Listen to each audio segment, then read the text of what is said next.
ഇന്നത്തെ ഏറ്റവും പുതിയ വീഡിയോയിലേക്ക് ഇവർക്കും സ്വാഗതം. 2025 എന്ന ഈ വർഷം ടൊവിനോ ഭാഗമായ സിനിമകളിലെ നാലാമത്തെയും ടൊവിനോ നായകനെത്തിയ സിനിമകളിൽ രണ്ടാമത്തെയും സിനിമ കൂടിയ നരിവേട്ട എന്ന സിനിമ ചിത്രത്തിന്റെ ആദ്യ ആഴ്ചയിൽ ഏറ്റവും പ്രധാനപ്പെട്ട ദിവസമായ മൂന്നാം ദിവസത്തിലേക്ക് ഞായറാഴ്ച ദിവസത്തിലേക്ക് എത്തപ്പെട്ടിരിക്കുകയാണല്ലോ.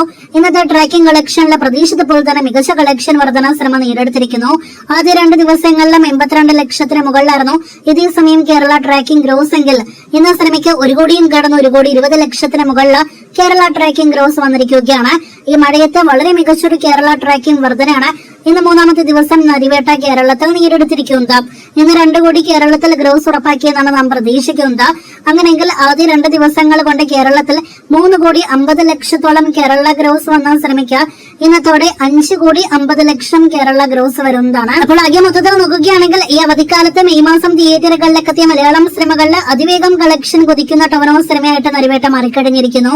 ഇമോഷണൽ ഡ്രാമ ത്രില്ലർ വിഭാഗത്തിൽപ്പെടുന്ന ടൊവിനോയുടെ പോസിറ്റീവ് ലഭ്യമായ സിനിമയുടെ വേൾഡ് വൈഡ് കണക്കുകളിലേക്ക് വരികയാണെങ്കിൽ കൃത്യമായ കളക്ഷൻ ഇനിയും വന്നിട്ടില്ല. 3 ദിവസങ്ങൾ കൊണ്ട് സിനിമയ്ക്ക് 8-10 കോടി റേഞ്ചിൽ വേൾഡ് വൈഡ് ഗ്രോസ് ആണ് നിലവിൽ നാം പ്രതീക്ഷിക്കുന്നത്. ബാക്കി നാളെ തിങ്കളാഴ്ചയോടെ കൃത്യമായിട്ട് അറിയാം. അപ്പോൾ കാത്തിരിക്കൂ നരിവേട്ടയുടെ കൂടുതൽ ബോക്സ് ഓഫീസ് റിപ്പോർട്ടുകൾക്ക്.